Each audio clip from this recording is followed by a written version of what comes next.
So, good morning. Thank you so much for joining us today. Pleasure. Very excited to be at the SACBW.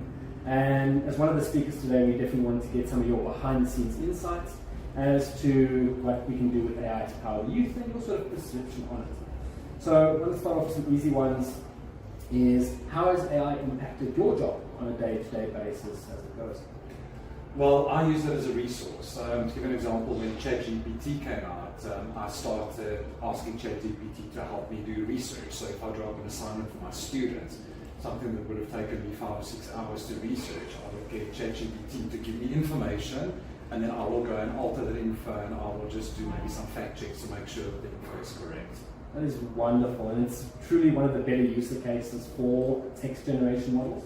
And one of the things we see often with educators in the industry is, like you said, as a resource material, how often do you find your students are using AI to try and get their work done faster? And do you notice mistakes that they make with it? Well, for us, it's quite easy when students submit work to firstly see the language that's being used. We get used to how our students write, we know what words they use. So if they take something that's AI generated and they just give that to us, we pick it up quite quickly. So that's where the human element comes in.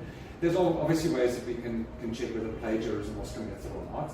But also what we're starting to build into our assignments is that certain things such as, let's say, academic answers will have a much lower weighting than a practical application. And the practical application must be done under human supervision.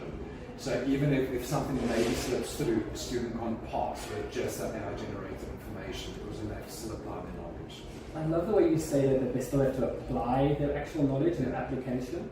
And one of the biggest things we see across multiple industries is that exact laziness. People just snack together and submit and then wonder why it doesn't work. And it brings us a very interesting point of conversation is the actual comprehension of what they're doing and how it will impact their future. And do you often see that students spend some time considering the long-term aspect of how they can use it long-term into their future and obviously some potential applications there? It's an interesting question. I think many students, and that's just unique to education now, whether you're in high school or college or university, I think a lot of students just see the short-term impact because they maybe have to submit some work, so they use AI and it's quick and it's done. The long-term problem is the student may study, let's say, a 2 or 3 year course, but at the end of the course we may give them an overarching assessment that tests knowledge from year 1. And if they use, let's say, AI for short-term gain, when they get to the final assessment, they're going to be pretty useless in the way that they answer and apply their knowledge. Because they won't have it. And also, secondly, what we're starting to see is a lot of businesses are assessing students over and above them having a qualification. So an example is, we will get companies contacting the college and saying, hey, we need graduates.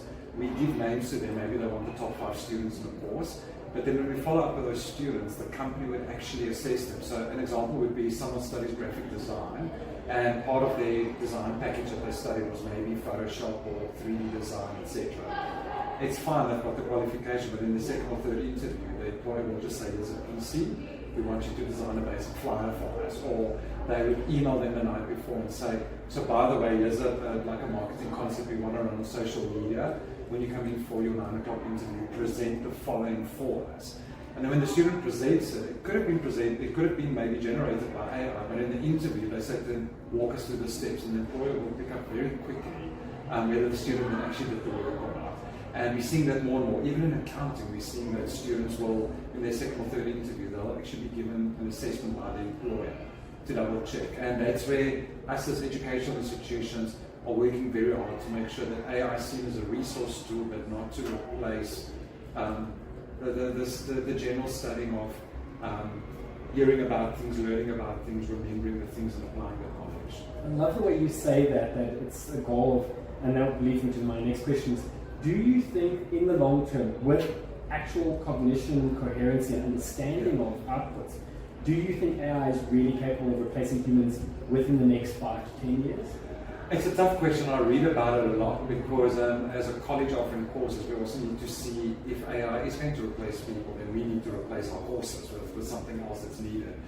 But at the moment, I'm seeing in a lot of industries that we deal with is that AI is seen as a resource. So instead of replacing the human, like you and I had a discussion earlier, is to rather train the human on how to use the AI and step in when an intervention is required. because often AI cannot solve complex problems, especially when it's company specific. And that's when a human needs to step in. And on the other hand is other experiences with just technology. I walk around and I tap my phone when I want to pay for things. And I've had it before where the internet is down and my data runs out and I can't pay. And I think one day there might be a time when AI is down, technology lets you down. And if you don't have humans that step in there, your company cannot give support to the clients.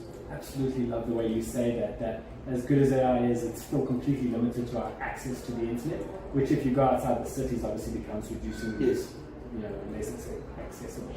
So on that note, is there one sort of key phrase or piece of advice you would give the youth going into the future with regards to being a little more cautious or their usage of AI in their future?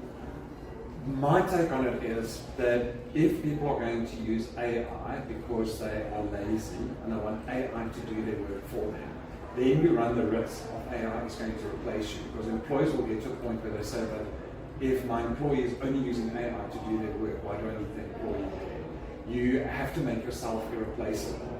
And by maybe integrating AI into your work, but you're the one who does the back-end programming or the security on it, etc., you can't be replaced, because at the end of the day, the default will be the human who needs to solve the problems and serve the customer. Absolutely love it. Like you say, a tool is just a tool, and the human hand to guide it. Absolutely. Can only go one way. Thank you so much, Riaan. That was a fantastic interview. Really, really appreciate it. And look forward to doing some more work with you guys in the future. Thank you. Thank you, everyone. We're from Unigrad. I hope you all enjoyed the interview and look forward to the next one.